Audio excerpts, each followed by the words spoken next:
নমস্কার বন্ধুরা, শুভ সকাল। লিলি ব্লগে আরও একটি নতুন পর্বে আপনাদের সবাইকে স্বাগত। আজ সারাদিনের পর্বটি দেখতে থাকুন এবং আমার পাশে থাকুন। ভালো লাগলে লাইক, কমেন্ট, শেয়ার করুন এবং চ্যানেলটিকে সাবস্ক্রাইব করুন। পিকুর বাবাকে বলেছি বাজারে যেতে, দেখি কী নিয়ে আসে। পিকু আজ বেরোবে, ওর একটা কিসের পরীক্ষা আছে। একটু টিফিন করে দিচ্ছি, রুটি আর আলু ভাজা করে দেবো। সকালবেলা পিকুর টিফিন আলু ভাজা আর রুটি। ও আজকের আবার একটু কোথায় যাবে, রবিবার। ওর আজকের কোথায় কিসের একটা পরীক্ষা আছে, ওই জন্যে ওকে টিফিন দিয়ে দেবো, নিয়ে যাবে।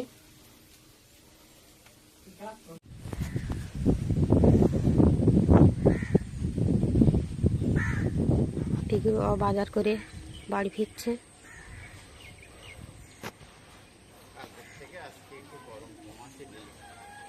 মুখে হাসি দেখছি, ভালো বাজার করেছে নাকি?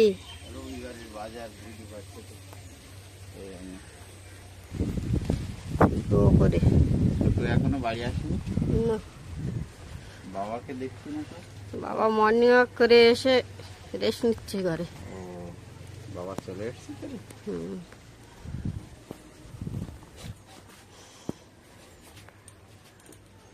তুই সকালে কি খেয়েছো? একটু সকালে রুটি তরকারি খেয়ে নিয়েছি।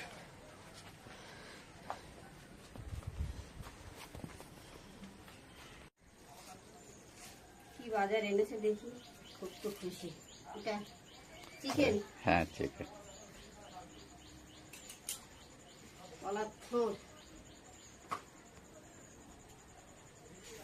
আবার লাউ।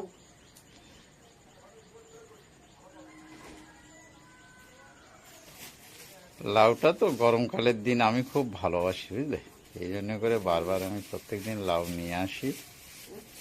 উচ্ছে আবার পাট পাতা। পাট পাতা আগের দিন ছেলেগুলো কত আনন্দ করে খেলো বলো তো। আর পটল। পটল আছে এই ভিতরে, ছেড়ে দিচ্ছি।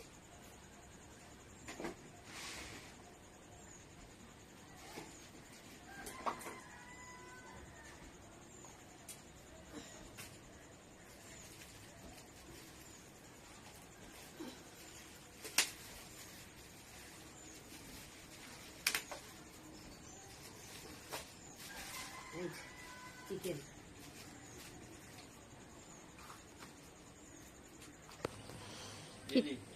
সকালবেলা স্নানটা করলাম, তো ভাবলাম একটা কাজ তোমার এগিয়ে রাখি, পত্রিকাটা দিয়ে বেরিয়ে ফিরতে অনেক দেরি হবে। হ্যাঁ, আমি বাজারটা করেছিলি, একটু দেরিতেই ফিরবো আছি। পুজো দিতে যাচ্ছ? হ্যাঁ আমি পুজো দিয়েছি। একটু যাও, তুমি তো একটু ঠাকুর ভক্ত আছো, একটু পুজো টুজো দাও।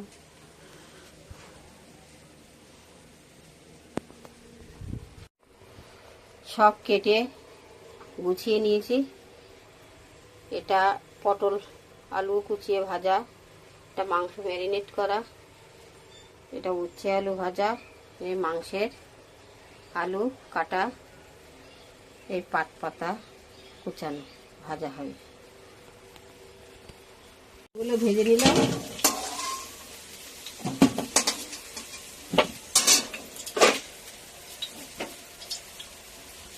এবারে মাংসটা বসাবো।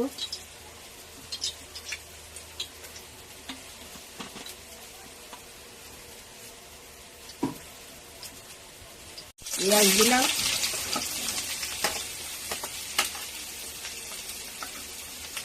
আদা রসুন পেস্ট,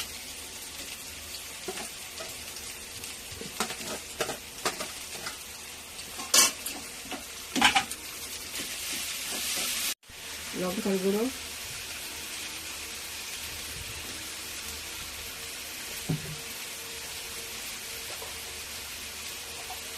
লবণ।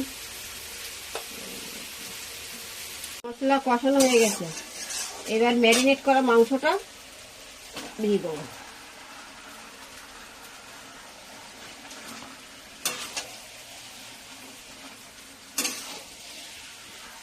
মাংসটা কষানো হয়ে গেছে, আলুগুলোও দিয়ে দিয়েছি। এবারে জল দেবো।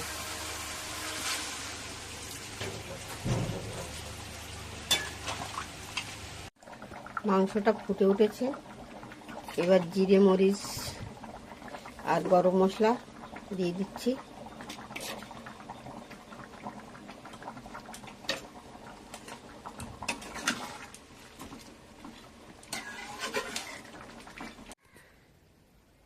অন্য দিনের মতো বাবাকেও আগে খেতে দিয়েছি, বাবা খেতে বসেছে।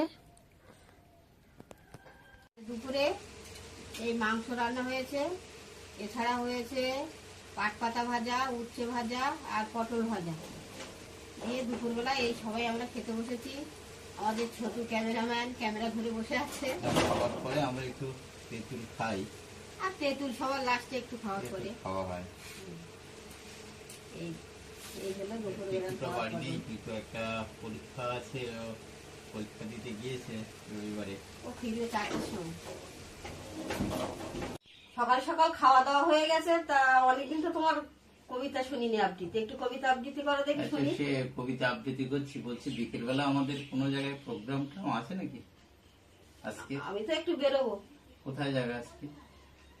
দেখি এখন আমার একটু যাওয়ার আছে, স্টেশনের দিকে যাবো। আমি ভাবছিলাম কি আজকে আমরা ওই লালপুরের দিকে দুজন ঘুরতে যাব, তুমি যদি যেতে একটু ভালো লাগতো আমার সঙ্গে। তা যে তুমি যেতে পারবে না? হ্যাঁ, গেলে হবে। আর তুমি কবিতা শুনতে চাইছো, কোন কবিতাটা বলবো বলো? ওই 33 বছর ওইটা তোমার খুব ভালো আমার লাগছে? খুব ভালো লাগছে। ও তো বেদনার কবিতা। বলো দেখি, অনেকদিন শুনিনি। কেউ কথা রাখেনি, ছেলেবেলায় এক বষ্টমী তার আগমনের গান হঠাৎ থামিয়ে বলেছিল, শুক্লা দ্বাদশীর দিন অন্তটুকু শুনে যাবে। তারপর কত চন্দ্রভোগ অমাবস্যা চলে গেল, কিন্তু সেই বষ্টমী আর ফিরে এলো না। 25 বছর প্রতীক্ষায় আছি মামা বাড়ির মাঝে। নাদের আলী বলেছিল, বড় হও দাদা ঠাকুর, তোমাকে আমি 3 প্রহরের বিল দেখাতে নিয়ে যাব, যেখানে পদ্ম ফুলের মাথায় সাপ আর ভ্রমর নৃত্য করে। নাদের আলী, আমি আর কত বড় হব, আমার মাথা ওই ঘরের ছাদ ফুঁড়ে আকাশ স্পর্শ করলে তারপর তুমি আমাকে 3 প্রহরের বিল দেখাতে নিয়ে যাবে। পদ্ম ফুলের মাথায় সাপ আর ভ্রমর নৃত্য করে। চৌধুরীদের গেটে দাঁড়িয়ে দেখেছিলাম ভিতরে রাস উৎসব। অবিরল রঙের ধরার মধ্যে সুবর্ণ কঙ্কন পরা ফর্সা রমণীরা কত রকম আমোদে হেসেছে। আমায় দেখে তারা ফিরে তাকায়নি। বাবা আমার কাছে বলেছিল, দেখিস একদিন আমরাও। বাবা দেখায়নি সেই লাঠি রসের সেই রাস উৎসব। বুকের মধ্যে সুগন্ধি রুমাল রেখে বরুণা বলেছিল, যেদিন আমাকে সত্যিকারের ভালোবাসবে সেদিন আমার বুকের মধ্যে এইরকম আতরের গন্ধ হবে। ভালোবাসার জন্য দুরন্ত ষাঁড়ের চোখে বেঁধেছি লাল কাপড়। বিশ্ব সংসার তন্ন তন্ন করে খুঁজে এনেছি 108টি লাল পদ্ম, তবু বরুণা কথা রাখিনি।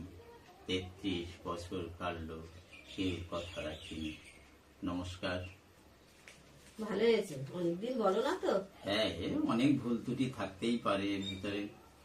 আস্তে আস্তে আমার মনে পড়ে, বলতে বলতে মাঝে মাঝে এরকম বলবে, বললে কবিতা মনে থাকবে। আসলে কবিতার পরিবেশ তো সবসময় হয়ে ওঠে না, আর কর্মব্যস্ত মানুষ। তাহলে বিকেলে তুমি তাহলে তৈরি হয়ে থেকো, আমরা দুজন আজকে বেড়াতে যাব। ছোট বাড়ি থাকবে, পিসি আর আমি ঘুরতে যাব। ঠিক আছে। আমাদের আসতে কিন্তু রাত হয়ে যাবে। রাত হয়ে যাবে তো? ওই সন্ধ্যা হয়ে যাবে। সন্ধ্যা হয়ে যাবে। তুমি বই টই নিয়ে পড়তে যাবে, আর রাত্রে এসে কি পড়েছো সেগুলো আমি কিন্তু আজকে ধরবো। ঠিক আছে। আচ্ছা, বলো। বলছি যে এত সুন্দর ধরলে, হ্যাঁ, আগে কি কোথাও বলতে মাইকে?